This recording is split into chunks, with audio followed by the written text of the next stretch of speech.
Okay, so hello my dear students. Welcome to the third part of our video lecture for value-added tax.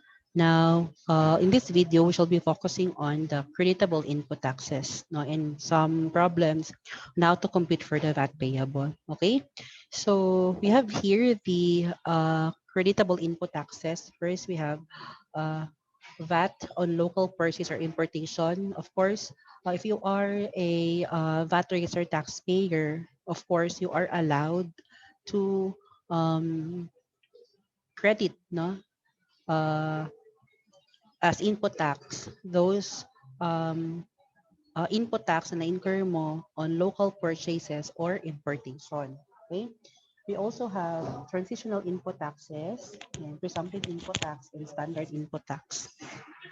So we'll discuss that one by one, no? And so let's start with transitional input taxes. Okay, so what is a transitional input tax? Okay, so taxpayers allowed of transitional input tax are those um, non-VAT taxpayer who becomes liable to VAT since her gross sales or receipts exceeded 3 million, and those non-VAT taxpayer who elects voluntarily to become VAT liable, and for franchise grantee or radio and or televisions broadcasting, the threshold is 10 million. Okay, so sila yun, no? So, when we say transitional input tax, no? So, meaning, um, first time mo as VAT registered. Okay? Um, bale, previously you are not in non-VAT registered. No? Meaning your gross sales do not exceed the threshold of 3 million now. So, of course, pag VAT registered taxpayer ka na, so yung inventory mo, no, um, from your beginning balances, 'di ba? Yung inventory mo, whether purchase from non-VAT or non-VAT taxpayer or VAT registered entities, no? Pag ibenta mo siya ngayon na VAT registered taxpayer ka na, subject na sila for output tax. Okay? 'Di ba? So, 'yun.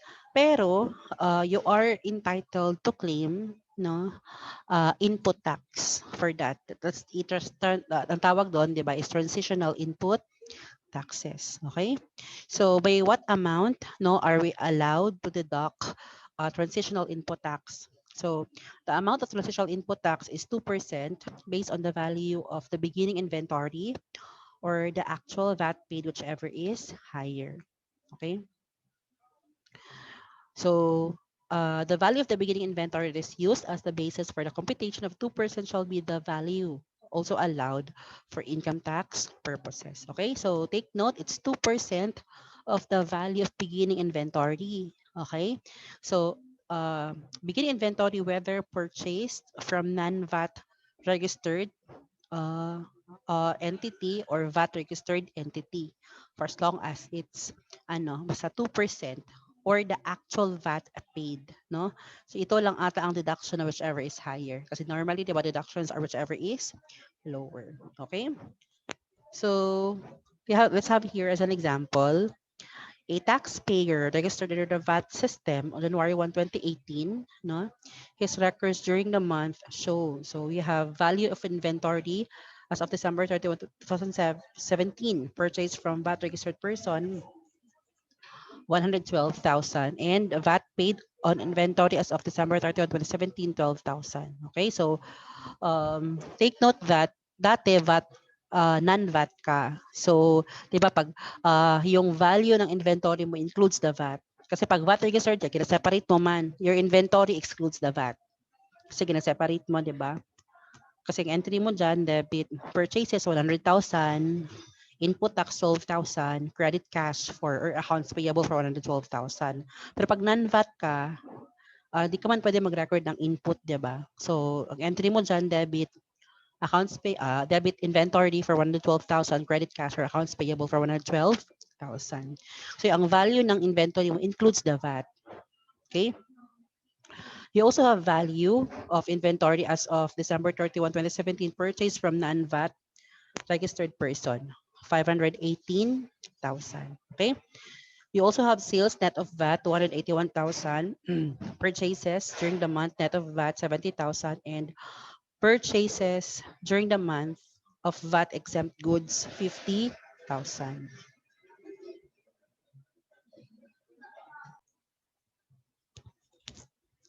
Okay, so to compute for the VAT payable for the month of January, so you have here output VAT, which is 281,000 times 12%, kasi exclusive of VAT. Mas we say net of VAT, exclusive yun of VAT. That's 33,720. You also have input tax on purchases. That's 70,000 times 12%. Of course, since itong purchases during the month of VAT exempt goods, wala itong input tax. So therefore, wala kang input tax na credit dyan. Okay? Then you also have the transitional input tax. So mapansin mo siya na may transitional input tax if it's if the program states that the entity is a first time VAT registered taxpayer. From non-VAT naging VAT registered siya. So hindi naman kasi yan ano siya parang stated na um, uh, may transitional input VAT, meaning implied na rin siya sa problem if yun nga, if a taxpayer is a first time VAT registered or no first year as a VAT registered taxpayer and from non-VAT. Okay? So the actual device 12,000 ito yon, and then 2% of beginning inventory from purchases from VAT and non-VAT taxpayer. Uh, that's 112,000 ito and 518,000. Add mo yan siya. Then multiply mo ng 2%. No? So 112,000 plus 518,000 times, that's 630,000 times 2%. That's 12,600. So since whichever is higher tayo, so we'll follow 12,600, the 2% of the beginning inventory. So your VAT payable would be 33,720 na output, less input of 84, input from local purchases of 8,400, and transitional input tax of 12,600. For 12,720, the VAT payable is 12,720. Next, we have presumptive input tax. Though in our previous video, we have discussed the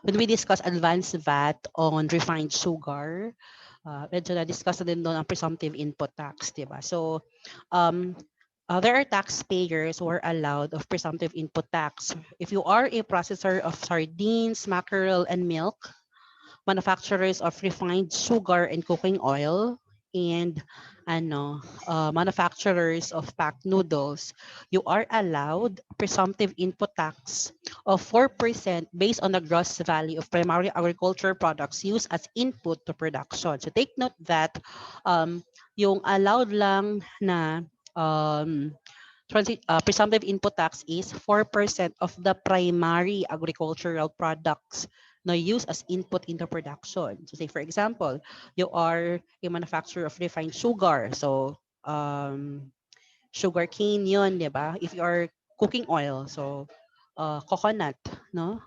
No? So yun kasi yung ginagamit, di ba, as main product or primary agricultural product in production of cooking oil. So since these agricultural products are exempt from VAT, 'di ba? Kasi when you purchase agricultural products, 'di ba, exempt 'yun from VAT. So walang input tax 'yun. However, when you process those agricultural product, so since they are not already in its original form, 'di ba? Original state rather. So na-process naman sila. So when you sell sardines, mackerel, milk, refined sugar, cooking oil, and packed noodles, may output VAT na yon kasi it had undergone process. So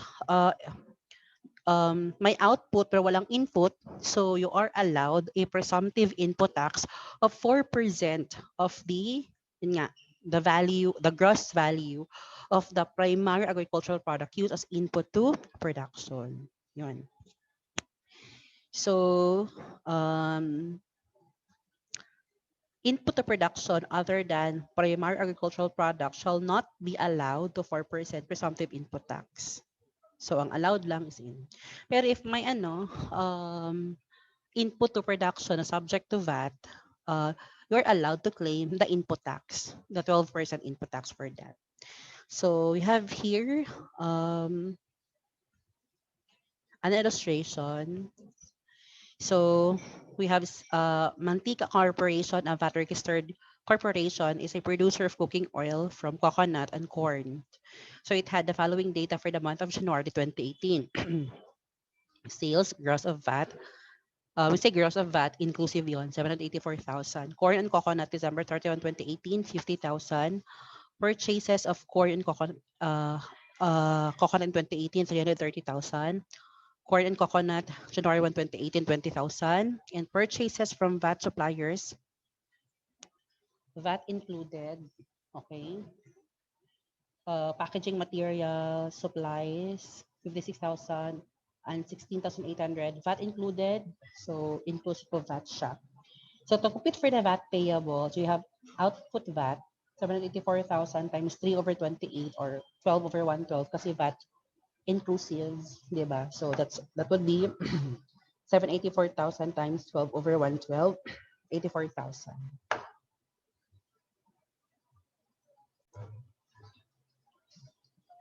Then, yung presumptive input tax mo dito sa purchases of primary agricultural product, which is corn and coconut, 330,000. So 330,000 times 4%, so you do have 13,200. And also, you are allowed to deduct input tax on the other input to production of which you paid my input tax, no? Of which you paid input tax upon purchase. So the packaging materials, 56,000 and the 16,800 the supplies times 12 over 112, yan, 78. So this is 56,000 na packaging materials plus 16,800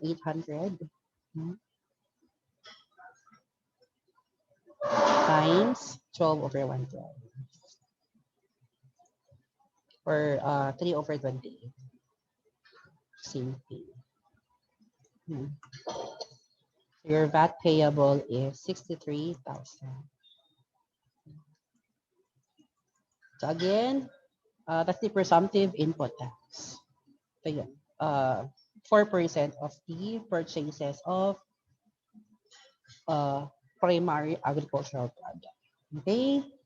Next, we have input tax on capital goods, meaning depreciable goods. Okay, so it applies to a domestic purchase or importation of capital goods subject to depreciation for income tax purposes. So, yan. Where the aggregate acquisition cost during the month of purchase exceed, when we say aggregate, all purchases during the month, exclusive of that, of depreciable goods during any calendar month, do not or does not exceed 1 million. So if the total acquisition of capital goods of the month does not exceed 1 million, the total input tax is creditable against output tax in the month acquired. So kung hindi siya umabot ng 1 million, outright credit siya from the output tax. So i-claim mo siya as input tax during the month, no, of purchase. However, where the aggregate acquisition cost exclusive of VAT of depreciable capital goods during any calendar month exceed 1 million, so kung magsobra siya ng 1 million, sobra 1 million, I mean 1 million below yung threshold, 1 million and below yung kanina, no? So dapat mo exceed siya ng 1 million. The total input tax is creditable against output tax are as follows. Again, if the aggregate acquisition cost exceed 1 million, okay? So pwede mo siya i-spread evenly over 60 months, starting in the calendar month acquired. yung input tax niya if the estimated useful life of the depreciable goods is 5 years or more. So, if more than 5 years yung useful life, ang maximum lang na pwede mo siya i-defer or i-spread is 60 months.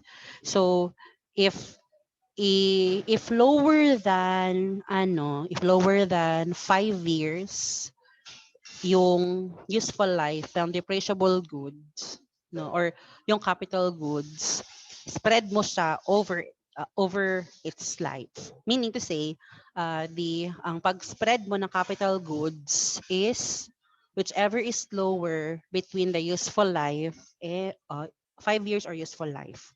Kasi the maximum ano man is 60. 5 years or 60. Yan siya.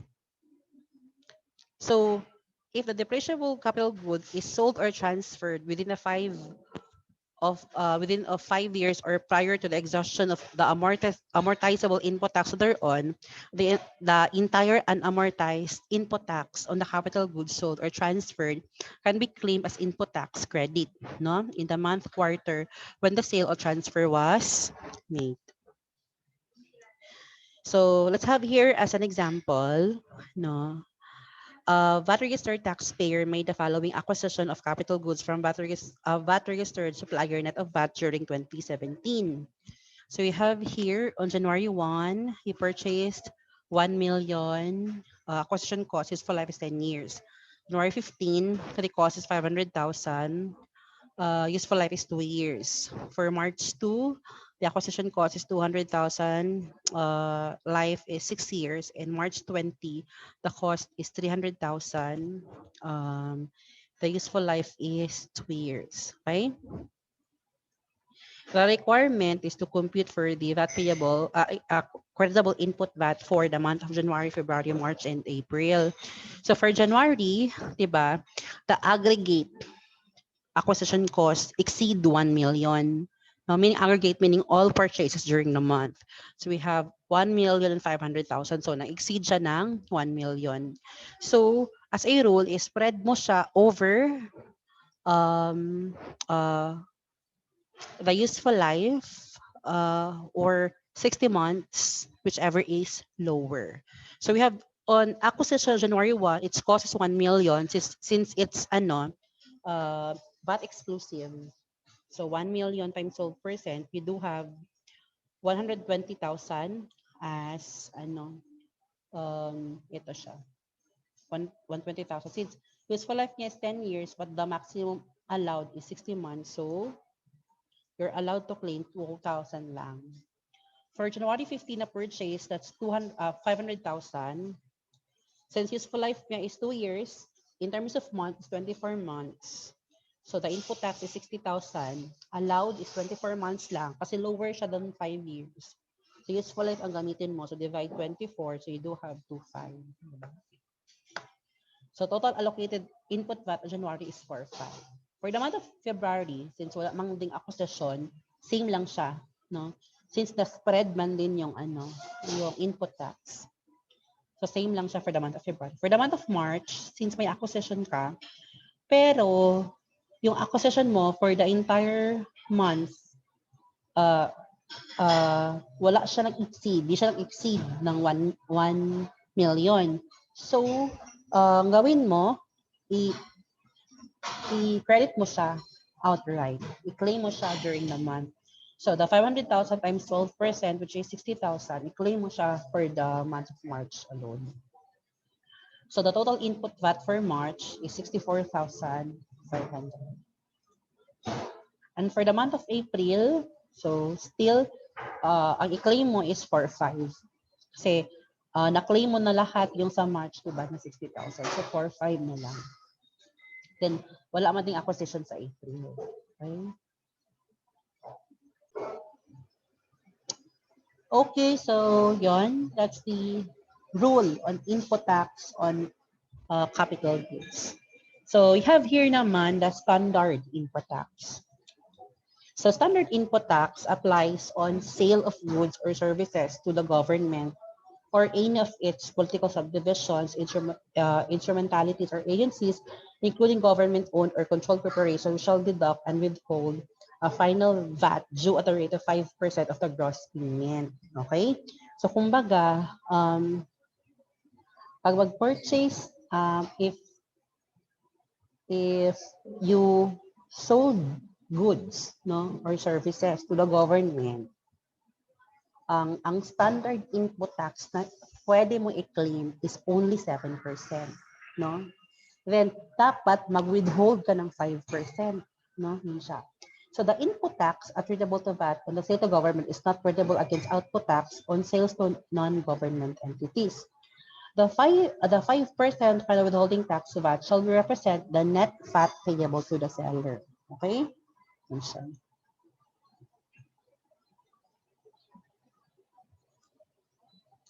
So the 5% final withholding tax VAT shall represent the net, the net VAT payable to the seller.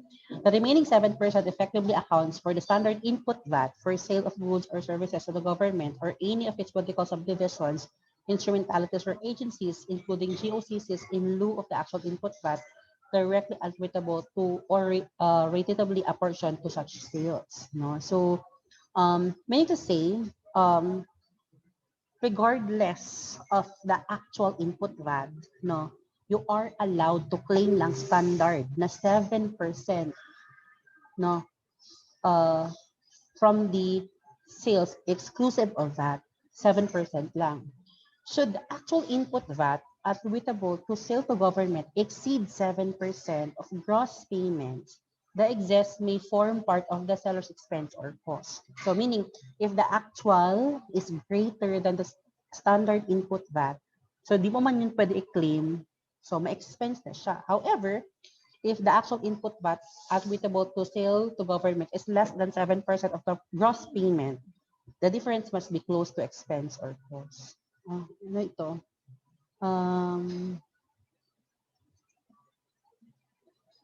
Ma-form part siya as other income. No? Ma-form part sa other income. Kasi ano man siya, less, ano man siya, less than, if the actual input VAT is less than the standard. No? Pero pwede mo siya i-close to expense or cost. Ma-deduction sa expense or cost. Kumbaga, para siyang other income. No? Okay. No? So, yun nga, the withholding of VAT for purchase of goods or services by the government, yung withholding agent, yung withholding agent is yung the one who sells goods to government or any of its political subdivisions, instrumentalities, or agencies, including GOCC. The withholding VAT should be 5% of the gross payment. 5% excluding the VAT. Okay? For payment naman of services rendered by any non-resident alien in the Philippines, the withholding agent, government, or any of its political subdivision or individual state, trust, or private corporation, about 12% final tax of gross payment. Okay? So let's have here as an example. So a VAT taxpayer made a 100,000 sale to government invoice at 112,000, inclusive of output VAT. So the taxpayer purchased the same for 90,000 exclusive of the 10,000 input VAT. Okay, so nagbenta ka sa government, 100,000 exclusive of VAT. Of course, inclusive of VAT, 112,000. Okay? So, ang pwede mo lang i-claim is 7% of the 100,000. Yan yung standard input tax. Pero, your actual input VAT is 10.8, di ba? So, you have input tax charged to expense of 3.8 because the actual input tax is greater than the standard input VAT. Okay? So, when you compute for the VAT payable, so output VAT is 12,000, the standard input VAT is 7,000, the VAT payable is 5,000. Pero, nag-withheld naman ng 5%. So, ang withheld mo,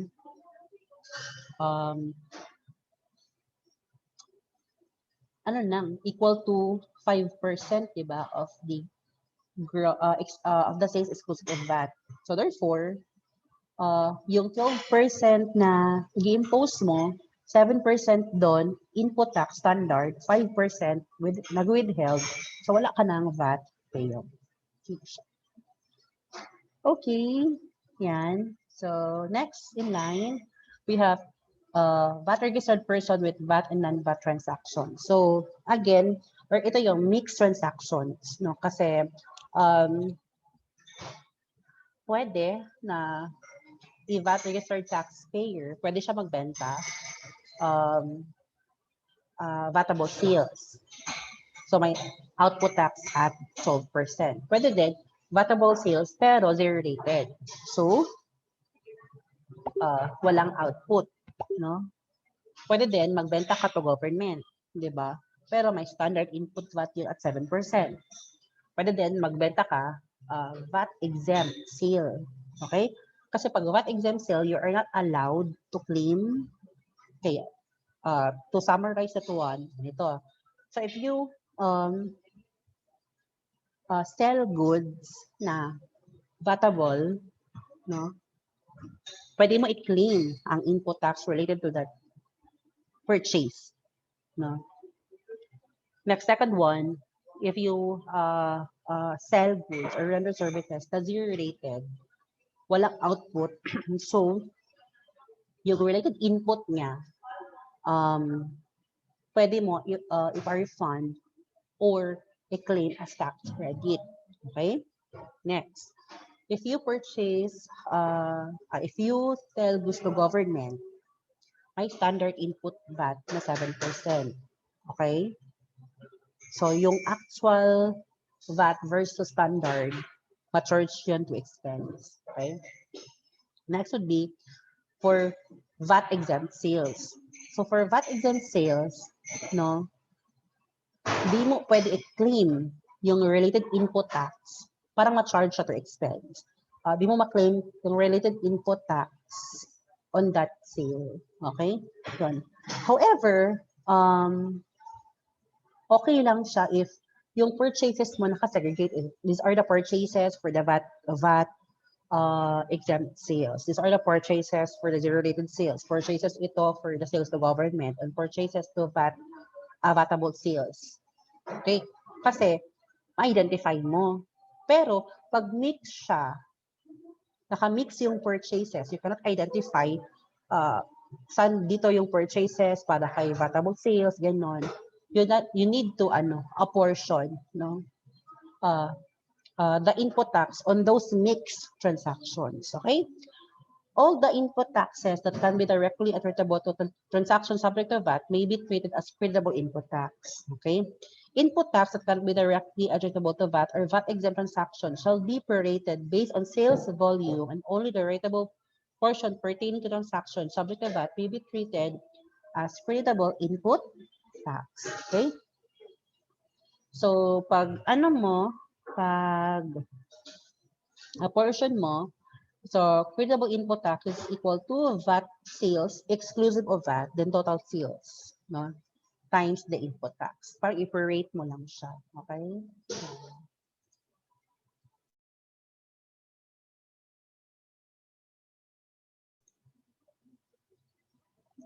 So, yun siya. Say, for example, ganito. So, Leomar, ba natin. Leomar, a VAT-registered person, has the following data. So, export sales, total invoice amount is 3 million. So, pag export sale, of course, vatable sales siya, pero walang output, di ba? Ganon. So, 3 million. So, domestic sales naman, total, kahit total invoice amount ito, wala rin niyang output kasi zero rated man, di ba? Domestic sales, total invoice amount, 6,720,000. So, therefore, ang sales exclusive of VAT niyan is 6 million. Tama ba? Or it's 6,720 divide 112%. Yun yung sales exclusive of VAT. Kasi pag mag-ratio ka, dapat naka-exclusive of VAT yun. So you have purchases used of manufactured goods for export sale and domestic sale. So itong raw materials, supplies, equipment, total naman total nito? 616,000 ito pala. 616,000 plus 448,000 plus 300,000. Okay? 616 plus 448,000 plus 300,000. The total 1,364,000. No? These are the purchases, no, na related sa dalawang sales for the export sale and the domestic sale. So we already know that domestic sale subject to the rated sale and yung domestic sale subject to 12% VAT. Both are VATable. It's just that si export sale at zero rate. Okay. So the amount of input tax which can be refunded or converted into tax credit certificate of the option of Leomar, ito siya. So, diba ang input tax related to zero rated sale is pwede mo siya i-claim as tax credit or have it be refunded. No? Pero you need to determine how much the input tax attributable to the export sale. So you have here the total input VAT for raw materials, that's 616,000 times 3 over 2866. For supplies, that's 448,000 times 3 over 28, 48,000. And for equipment, 300,000 times 12%. Kasi VAT exclusive ito, 300,000. So the total input VAT is 150,000. Times 3 over 9, yung ratio is based dito. 3 plus 6. Yan. Dapat your ratio should be exclusive of that. So, the input tax attributable to export sales is 50,000. If the refundable input tax were not refunded but used as tax credit, so meaning, i-claim mo yung entire 150. Kasi, i-claim, claim mo siya as tax credit. So, if 50,000 attributable for domestic, yung 100,000 attributable to the domestic sale. The entire is i-claim mo as tax credit.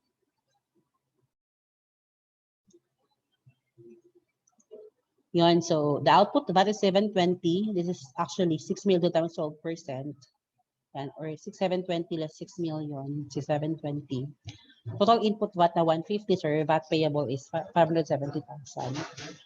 Pero, but assuming further that the taxpayer opted to claim them as refund, the VAT due is output VAT 720, total input VAT 100. Yung 100 yung allocated kay domestic sale, 'di ba? 100. So the VAT payable is 620. If you if the taxpayer opted to have the input tax related to the zero-rated sale be refunded. So, di niya i-claim as tax credit. So, yun lang yung pag-apportion. So, if may exempt sale dito, ang apportion input tax niya ma-expense. No? Hindi siya allowed as tax credit. No? Pero pag yung standard input VAT sa government, dapat 7% lang, if ever. No? Yun siya. So what if may exist output or input taxes? If at the end of any taxable month or quarter, the output tax exceed the input tax, so different is VAT payable, no, or current liability, no. So if the input tax at the end of taxable quarter, inclusive of input tax carried over from the previous quarter, exceed the output tax, the excess input tax current asset shall be carried over to the exceeding taxable month or quarter. So pwede siya ma-carry over if mas malaki yung input kaysa kay output. Yan. Provided that any input tax attributable to zero-rated sale by a VAT-registered person may, at his option, be refunded or applied to a tax credit certificate. So the input tax on the rotated sale of goods or properties or services may at the option of the VAT-registered person be refunded within 2 years after the close of the quarter when such sales were made or converted into tax credit certificates which may be used in paying other national NIRC taxes, no, from the 2 year uh, period or applied against the output tax of domestic sales. So unused input tax of persons whose registration has been canceled due to retirement or cessation of business may be converted into tax credit also, no, which may be used in payment of other NIRC taxes within 2 years from the date of cancellation, no. So from my cessation of business, no, yun siya, pwede mo i-claim yung input tax, no? If for the unused input tax, or claim for refund if there are no internal revenue tax liabilities against which the tax credit certificate may be utilized. So pwede mo siya uh, serve as payment or tax credit from other income tax, no. However, if wala kang